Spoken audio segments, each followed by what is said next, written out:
Hey, dude, what's going on, man? What? What How up, are my you? dude? So glad you can make some time for me, man. I appreciate it. It's Well, thank you for holding me in such high esteem. I'm in the middle of a busy work day myself, but I'm happy to take time out for this. I love what you do, and I'm honored. Yeah, man. I mean, the concept just sort of like is super simple because I was going through uh, a low, uninspired bunch of months with everybody else, with life and all this. And I kind of know how to deal with it in two ways. One, go all into music, and then two, talk to as many people as I can to break out of my own zone. And the music part was easy because I just started going live every day and sharing content Yeah, and playing music, and then that was awesome. And then I started to like reach out to people. And in the beginning, I was like, "How are people going to react?" Because everybody's got their own life they got to deal with, and but the response has been incredible. And you are episode 49 today, which is amazing. it's a good Um, number. and so yeah, so I wanted to just get to know you a little bit more. I follow you. I see the creative side. I see the activist side. I see the emotions that you publicly put out. Which is takes a lot of confidence. But maybe tell the folks that are following me that are just jumping on a 1 minute intro to you. 1 minute intro. Okay, beat maker first and foremost. Speech language pathologist. That's my day job. It's part of my heart as well. And I love to DJ. And child of Jay Dilla, the RZA, and LP. Those Okay. that's that's all raised in raised off of The Simpsons seasons 1 through, let's say, 8. So yeah, here we are. That's awesome. That's That's me. that's awesome. Music is an easy opener for us because I never know how to explain to people my love of music, Right. and they want this eloquent explanation, like I'm an engineer kind of an answer, but I can't explain it. How do you talk about music? Do you remember consciously falling in love with music, or was it always a Yeah. shadow? I remember, well, it depends on the type of music, and I think for like a lot of people of our generation, maybe children of immigrants in North America, I think the way we were birthed into music had a lot to do with opportunity and technology. Like my parents didn't have money to send me to music school or anything like that, and it wasn't a priority. And so, and also like I think it's just like people like us, like brown people, latch on to black culture when we're like first generation, and so I was sort of birthed into hip hop and beat making through the early technology of the late 80s, early 90s. And so it wasn't about like going to the temple and learning an instrument, although I did that for a bit. It was about just like tapping it out, hearing it out, and feeling it out. And so, Mm. you know what I'm saying? And so, that is very hip hop. It's making something out of nothing. We latched on to black culture. And so I think like it's also important to give it up to black people, black culture for that. 100%, Um, man. and 100%. so, yeah, like my earliest memories, of course, I fell in love with the melodies and the rhythms of like East, West, everything. And then in terms of just like my roots in hip hop and reggae. Like I've always loved it, but then I remember like breaking point. It was watching like Toronto's Rhapsody, and I was like 13 or 14, and at that point I just loved hip hop. I loved reggae. I was in kindergarten with mixtapes in my pocket. But then at the end of the Rhapsody episode, they used to play instrumentals, and they Right. played the instrumental to Soundboy Burial by Smith and Wesson. And like I remember that moment because in that moment it was in my head. It was like, this is what I want to do for the rest of my life is make beats. And so That's amazing. that was the moment. And so that's just how it came to be. Like we have a rich musical heritage based in the East, and I think like music has influenced everyone across the world. And it's really tough, I think, for people of our generation who are brown, not black, who are not born in South Asia or another country associated with South Asians, it's really hard for us to say that our ears are pointed to a music that just comes from one people. So because like that's just the way it was. Earliest Punjabi music was fused with reggae dancehall and that simmered in England. Then that came to Canada and the US and went all over the world. But like something like reggae comes from African influences, Spanish indigenous influences, and Indian influences in the West Indies, which came back to England. Like, how do you parse this? So that was just that's the story. No, it's incredible. You know, for me, somebody told us a couple of years ago, and I was trying to explain to them, you know, my love affair with music, and they said, you know, did you get into it with positivity or did you get into it as a way to escape? And I never heard that before until this person tried to split it, and I realized my earliest memories of music came with a shit ton of pain. Like, it was my way to escape because the world I was in didn't make sense. The hatred and the abuse around me didn't make sense. So the headphones, the old orange Sony Walkmans, you know, the sponge headphones, that was my escape. Like, I put that on, you left me alone, nobody cared.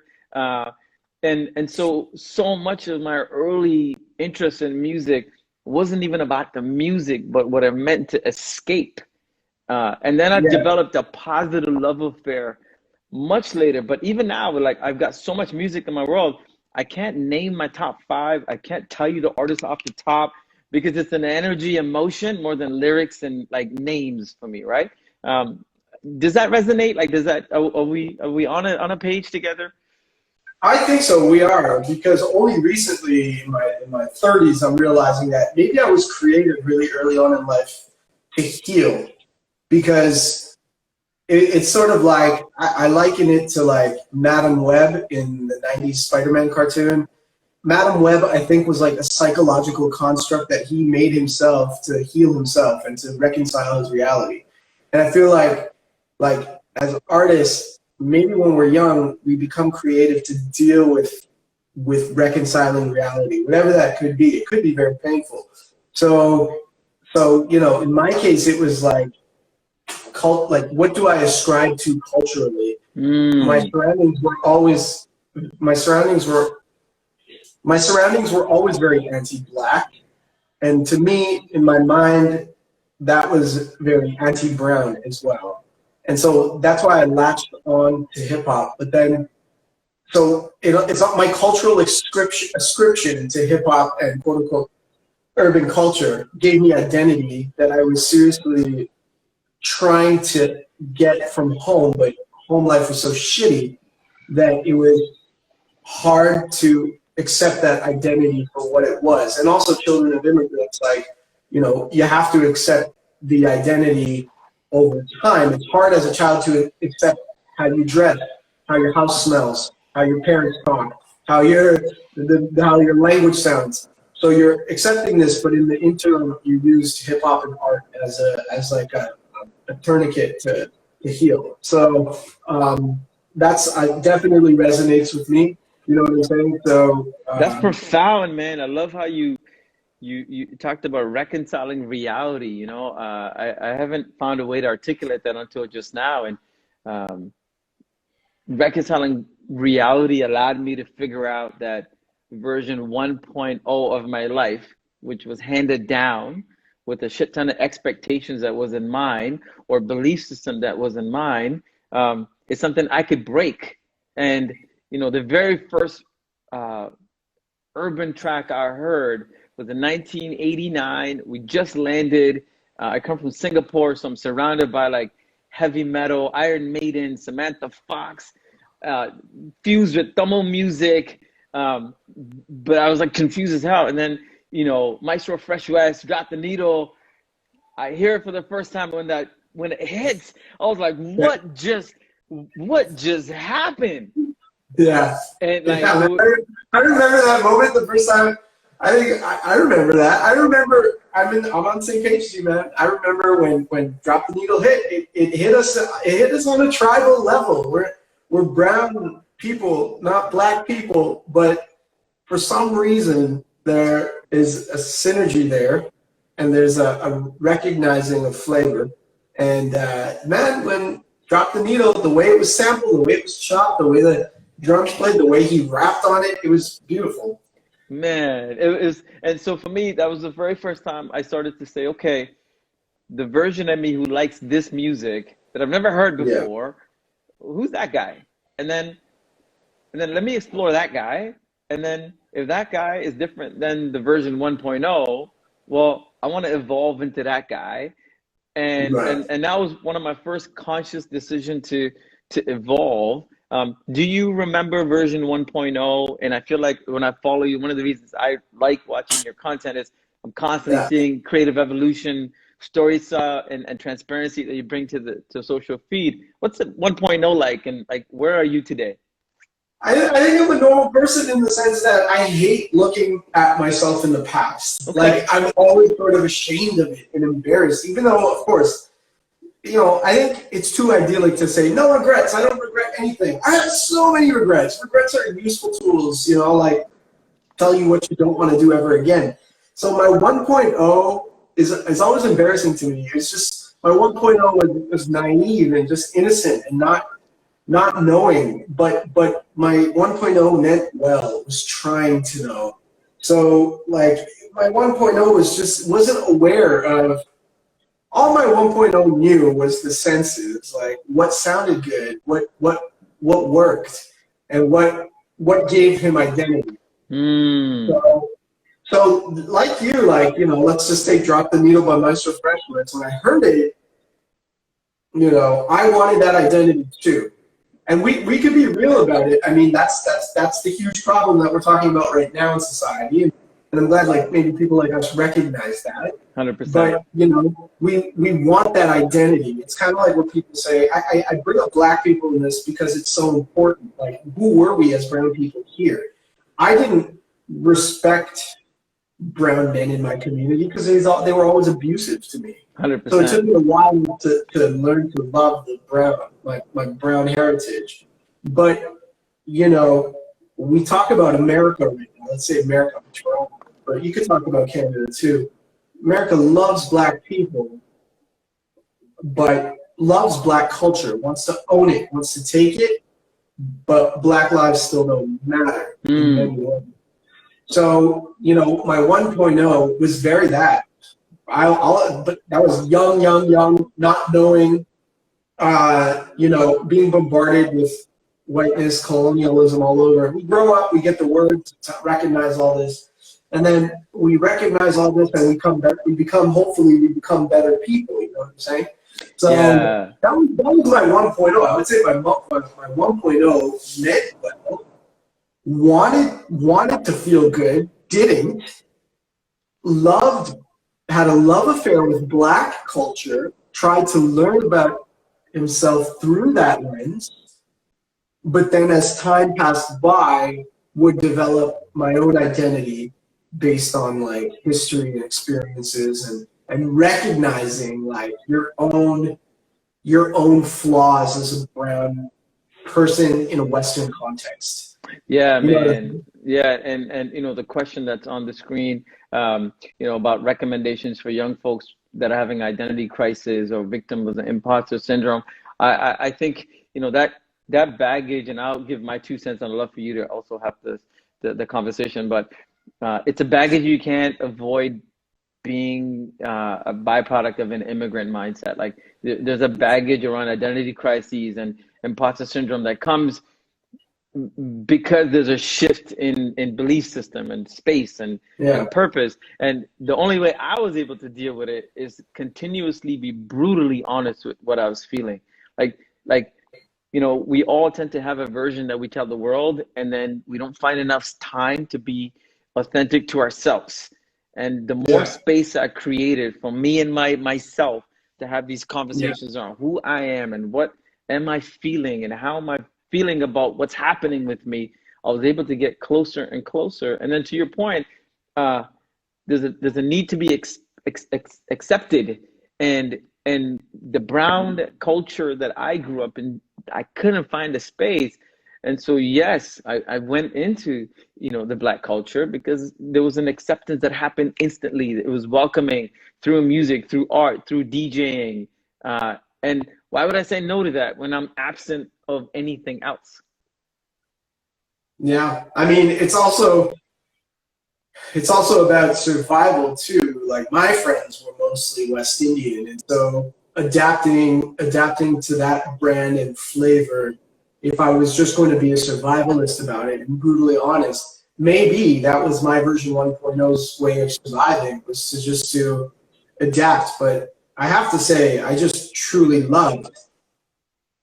love Black culture, Black music, Blackness.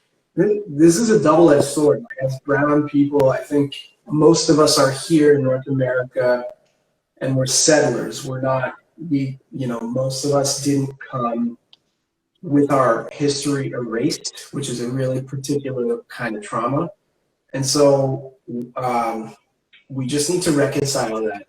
I think Blackness is taking a lot of space in this conversation, and rightly so. It rarely does, but if we're going to talk about music and things like this, we need to address it because, like, as brown people in a Western context, a lot of our shit is scaffolded on Blackness. Yeah, no, and I agree. And at the topic that I think is so ingrained with like what we do that we can't not talk about it. You know, when I talk about Desi Fest to somebody and they try to only make it about South Asian culture, I tell them, and we came out and said we're going to be Canada's largest South Asian urban music festival.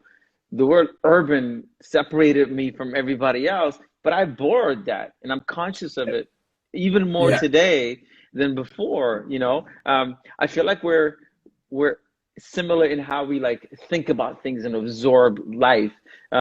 One of the things I'm always curious about with folks is like, what are some of the daily routines that you've created in the last, you know, years that allows you to find the space? And so talk to me about like what your day is like. How do you find space? Yeah, like, honestly, I think it's a big misconception that artists sort of like are willy-nilly.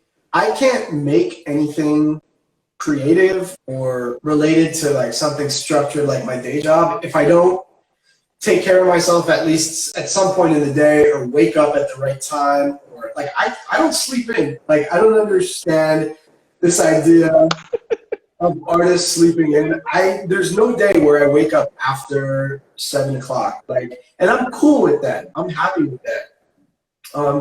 And 7 o'clock might be late for some people, but I'm just saying, like, what's my day like? It's highly structured. I find that like that's the only way to get things done. Like, you just got to sit down and do it. And I'm lazy. Like, I don't like to.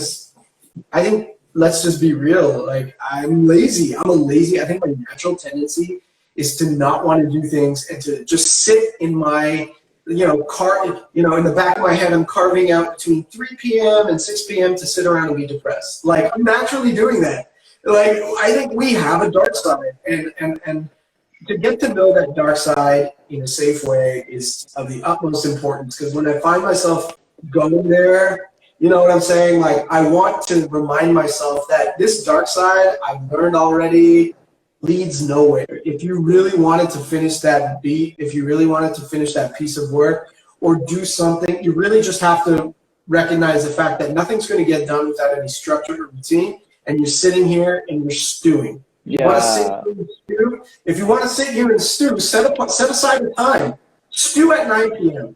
So that like takes effort, and I think like also like in being inspired doesn't just happen. Like, you have a good strategy that I think I'm going to take for myself. You were like, you know what? Like, when I'm in a rut, I try to listen to different music and I talk to a lot of people just to get the juices going. That's great. I think my downside is that when I'm uninspired, I tend to self-isolate. And I would say that self-isolation is something to watch. It's a trap for all artists, because when you're isolating, on one hand, you could probably get some work done. But on the other hand, you're also blocking yourself off of the things that get your creative juices running. Like, I don't know very many people that have creative juices that run without an experience. Mm. So where are you going to get your experiences from if you're self-isolating all the time? I've had those years where, you know, like I remember like for a whole year once, I would just like do my day stuff and then go home and watch like Star Trek: The Next Generation. And it led nowhere. Although I was stimulated off of it, but it led nowhere. Right. So I think like an honest question of, I still have hopes and dreams. Like I'm not done. I've been producing beats for other artists, and when am I going to put more stuff out for myself? I don't know, and I want to. And I have stuff. I have gigs of data. Like, why not just do it? So all these things are possible, but the thing that kind of blocks you from doing it, I find, is just the structure and the routine. And I don't know anyone who gets anything done without a structure and a routine. So my day, and I got a dog 4 months ago, and he adds to my structure and routine. Like, because I got to get up anyway. I'm not neglecting this guy. I gotta walk him. I gotta walk him after work. I still work a day job, and I'm happy to. I'm proud to work a day job. Like, so I think my main message here is that structure and routine gets things done. There's no willy-nilly. If you want to play, if you want that freedom to play, you got to carve out that time where you work free. That just means handling your P's and Q's, dotting your I's, and crossing your T's. And you got to do. Sorry, like that's just it. And if you were entitled and privileged enough to be able to play all day, fine. I'm not hating on you for that. Just play all day, make beautiful things. You know, that's great. Not all of us are that blessed. So, no, I love that, man. And I think to add to that, for me, I've realized giving myself permission to fail at these routines that I create is important, because I go through these emotions where I'm like, no, I'm gonna get up at 7 a.m. and then that's my thing. And then days where I don't want to get out of bed, I hate myself for it. Yeah. So you know what? I think like that's super clutch too. Is that you can give yourself a routine, but not every day is gonna be a success. So like, and that's fine too. Like I'm not saying don't sleep in. That's so toxic. I'm saying try your best. Yeah, because that's it. Like if you fail, big deal. Like you failed. Now you know that if you want to get that beat done on time, you have to get X, Y, Z done quicker or whatever. You're learning from it. These are I think the pragmatics of just being creative. And I think that's like the course unto itself. I think the biggest misconception that we have is being creative just happens. It's like out of the ether. He's a creative person. Yeah, but like that just, you know, even like the way you introduced me, like activism and creative, those are things that I find titles that are really hard to accept, because it's not any one thing that we do to get that title. 100%. Like I like saying I'm a creative person, maybe, but this is over years of observing that I cannot be creative. Like that's just who I am as a person. But if you're going to say you are something like an activist, well, like, what are you doing in particular that's activisty? There's nothing really. You're just like saying things, and you're being somebody, and you're putting some things into action. Fine. However, these things require structure and concerted effort. There's nothing is going on without concerted effort. Yeah. Even inspiration is your responsibility, and you have some strategies. No, I love that. I love that. I love that. Sorry, go ahead. I get excited, but I want to your strategies were like on point. Like I could take inspiration from your strategies, because I like, just to bring it back, I tend to self-isolate, and it's like a dark catch-22, because on one hand I can do like very creative things when I'm self-isolating and I'm satisfied. I'm very satisfied. But then on the other hand, I'm missing tons of life experiences that I could use to be creative. When you're an artist, when you're a DJ and beat maker, the reality is, if you want to forget about the medium, if you want to create in isolation, do it. But if you're creating with the intent that no one's going to observe what you're creating, if you're creating with the intent to keep it to yourself, that for me is something that's purely for you, and it's either meant to heal you or you're like creatively masturbating to yourself, and that's it. Like that's you, fine. But however, I don't want to hear you complain after that you have no money, no one likes your stuff, because cutting yourself off from your life's experience and from just experiences out there is then going to disconnect you from audiences. At some point, you need to think about who your audience is. If you're happy with your audience being like a bunch of nerds in their bedroom, then do that. Connect with those people. That's fine. If your audience is like for Desi Fest, if your audience is young Desi people at Young and Dundas getting wild to like top 40 or pop-oriented Desi fusion mashups, whatever, then that's your audience. And you won't be able to self-create and self-isolate and satisfy those people. For me, I learned that from DJing because I started making beats first. And then when I started DJing, I was like, I could play my own shit. So when I was mid-20s, I started playing my own stuff. The feedback was, it's too abstract. See, the stuff that I did worked for the Wu-Tang heads and the beatmaker heads that were super deep. Oh, I heard what you did here. These people aren't listening to the details of how I constructed the beat. But I loved DJing. I still knew that I loved DJing. So I had to expand my palette. So not only did I make beats for me, not only did I do that, and then I had to start occasionally changing how I made beats to communicate with people I'm DJing for. Right. And then I had to start asking the question, who am I DJing for? Like, who am I happy DJing for? I'm happy DJing for people of color, queer people who know how to have fun. And I just love exposing Punjabi heritage and West Indian heritage in what I do. So suddenly my beats started to take that flavor that, you know, some of them instantly moved you. And so that was ready to DJ. It wasn't the headphone masterpiece for walking in the rain. Right. So all I could say was like this self-isolating double-edged sword where you find relief almost in self-isolating, but you're cutting yourself off from the experiences you needed to create anyway. Right. So really, I think that's the biggest lesson that I've learned over the course of me being creative. And like some of us are so blessed to travel and lucky to like be able to, some of us have trouble socializing with other people. Like I like connecting one-on-one with my friends. I have a small circle of friends. I find it hard to be in big group. These things take work. You know what I'm saying? Yeah, energy. Yeah, man, the glamour of being the lonely artist, I think, is a myth. Yeah. Because you're gonna, if your intent is to create and make people feel something, people are gonna have to be there. You can't just, you know, I've done that for two. I stayed in the basement making beats and then put it out there, and it's had critics or positive feedback or negative feedback, critical feedback. I reject it because I was just me isolated. But then when you start sharing with an open heart, and DJ helped me do that. Then suddenly you're like, you know what, this drop at that could have been better. You know what, when I was playing this melody, it was meant for the person who's listening to this in the room and not for the audience in the party that I'm trying to DJ. So yeah, those are my lessons. No, I love it, and you set me up because every week I try to explore a topic that bugs me, right? And this week's topic is about expectations.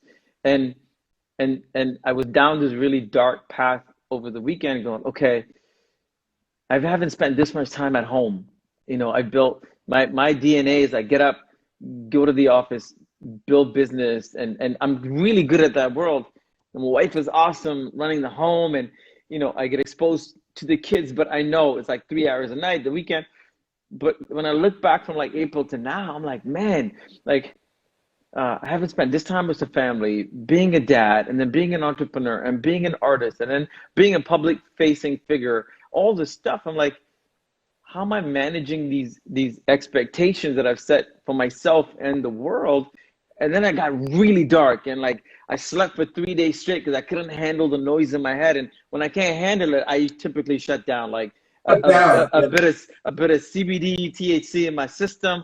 Lights out for 3 days, 18-hour sleep sessions to like recalibrate. So I've been really looking at like, okay, if I break down expectations to self, the world, me and spiritual, God, whatever it is, how can I create healthy boundaries, but also be vulnerable and open enough for the world? Because I can't say I'm going to be that guy that's going to help people coming up and share my blueprint and then and then be like, but that's not what I meant. Like so I'm learning and I feel like you've got that blueprint that I want to get from you. So I don't know if you can articulate into It's a slow burn, man. like a It's a step. slow, Yeah. it's a slow, honestly, it's a slow burn. Like I'll be completely honest. I love making beats. I've had moments where I was at the top of the world making beats. I've had moments where a beat of mine went viral. I had moments where it was the complete opposite. And where am I today? I'm not searchable readily on Spotify. It's old shit, more than a decade old of mine that's on Spotify. Am I happy that's there? No. Am I talented at what I do? Yes, absolutely. And in the opinion of my peers. So where am I right now? I think it comes from just being real, and it's a slow burn to recognize that, hey, what you have been doing hasn't been working. Can you course correct without incurring some sort of deep depression, or like realizing that, hey, you're still worthy of like creation and putting things out there. So like, can you do that? And then I think we can, man. I think we can. I don't think you should believe the hype about anything. Because you're who you are as a person, your style, your age, or anything. You shouldn't believe the hype about anything. You have value. You have things to say. Hearing that inner voice in the midst of like your busy day or your many roles and the expectations on you is probably what becomes really hard. Like, where is this energy in this inner voice? I don't know. It's a question for the ages. My inclination is like, is telling me that maybe I need to meditate more. Maybe I need to. I love microdosing on mushrooms. I think that helps a lot in terms of just kind of being in the moment, and that's what's required to make some really good music. And so, can we go down that path a tiny bit? You're like the sixth person this month who's talked to me about microdosing as a creative process, as an awakening process. Can you take me down that path a bit more? What is that process like? What do you experience? How does somebody start to think about maybe like trying it? I think like as human beings, sometimes our emotions get in the way. Ironically, we're trying to use our emotions to create, but then it just becomes muddled, and then sometimes that just leads to demons. Figuratively, that just leads to like confusion, or you lose faith in your abilities in the moment, or you become very dark. You can't complete it. You want to isolate. The regular, I think, things that a lot of creative people go through in the process, and maybe might not be honest about it. And I think microdosing, what it does is it removes that barrier and the emotional confusion. It lets you sit with the emotions and be with them. It allows you to process them immediately and just be with them now. Almost animal-like. Have you ever seen like gorillas? There's like research out there that tries to pick apart how gorillas process information in language and what they're good at. And it turns out like gorillas and primates are like N times better than humans at finding patterns and remembering to get like a snack. So they could remember like 20 symbol patterns and touch them on a touch screen and get a snack, like really well. And that's their function, and that's how they learn. They watch other gorillas do things, they learn how to use tools, and they're just good at that. And I find that this is just me, I find that when we're observing these primates, who are our distant relatives, one thing we don't see is them be confused by their own emotions or get in their own way. You know what I'm saying? Like, they're doing it in the moment.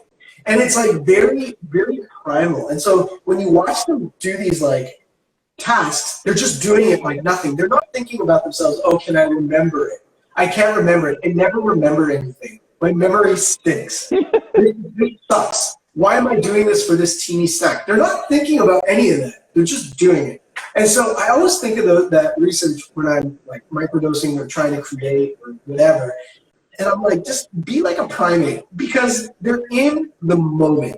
And like our time, like you were saying, so many expectations on you, you wear many hats. Our time is so precious that like if I had a switch that would let me be in the moment, I want that switch. Because then I can turn it on when I'm sitting down to create. And I trust myself. Like I think when I'm in the moment, I make some really good things. And I just need to be in the moment a lot more. And so it's just getting to that point. And so that's where my thoughts on like microdosing. Bro, this is exactly why I do these conversations, because I get so much clarity on expressing my thoughts with your words. Because I'm a visual thinker. I get noise in my head, and 9 out of 10 times I know how to feel, but I don't know how to express.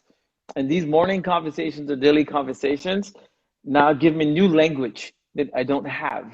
And be like a primate, creative masturbation, reconciling reality. Like these are now narratives that allow me to better express myself to the next human I'm going to talk to, the next person. So thank you so much. And to like close it off, the topic or the show is called Making Money Moves, but what we don't talk about is money. We talk about the energy of money and how much space it takes up in our head. What is your relationship with money? I hate money. Money's garbage. I hate it. And it comes and it goes. And some of us are blessed and some of us aren't. And you could work so hard for this much, or you could work so little for this much. Is there a pattern? I don't know. All I know is I have to pay my bills. I have to do what I can. I think one important lesson in terms of money that I'm learning is that you must ride the wave. If you feel a wave of something that you could sell, or there's an interest in something and you do, go for it. Just go for it. Because you know what? I don't have people behind me with tons of money. I was birthed into adulthood with tons of debt. I'm still treading water. I live in Toronto. It's so expensive. And like, money is always going to be a problem. So don't let it overwhelm you. But if there's a wave, ride it. Like, for example, I can sew. I have some sewing skills. I saw. I have some design skills. So when the pandemic hit, I got to sewing. I just started sewing masks. And so I started selling them online. No shame. I was just like, you know what, just do it. Ride the wave. Ride this wave. So I wasn't overwhelming myself with like, what about beat making? What is this my life? And this, no. I was like, you know what, I'm just going to do this until something prevents me from doing it. And I was able to make a little nest egg off that. And so that really helped because I don't have parents giving me a nest egg. I don't cottage. I don't have, if anyone dies above me, I'm not getting money off that. It's just me and like 2 sisters, and we all help each other. And then there's another sister in the mix. I don't know what she does. And then, every once in a while, like a contract for music comes along, but none of these things are predictable, and things can happen at any time. So ride the wave. Money is garbage. Just ride the wave. And then also, throw a little cash the way of people that don't have any, or buck up the system and support Black businesses and Black artists that are local and buy local. That's my latest thing. No, I love it. And I was going to end on this note, but you said something nobody else has said so far in the show. And I don't know if you said it consciously or not, but I have to ask. You said some of us are blessed and some of us are not in the context of money. It got rational and spiritual in the same comment. How does the word blessed tie into money for you? I've never used that word until this year in terms of just like talking about realistic, pragmatic things. I think I'm using it figuratively, and what I mean is that some people are born into shit, man. Like that's just the way it is. And some people have fucked up beliefs. I have an idiot uncle who says that poor people are poor because they did something wrong in their life or their past life. I don't think so. And so some people just have a silver spoon. Now that doesn't make somebody bad. that's their circumstances, okay? That's their circumstance. And so I guess the question is, what are they doing with that circumstance?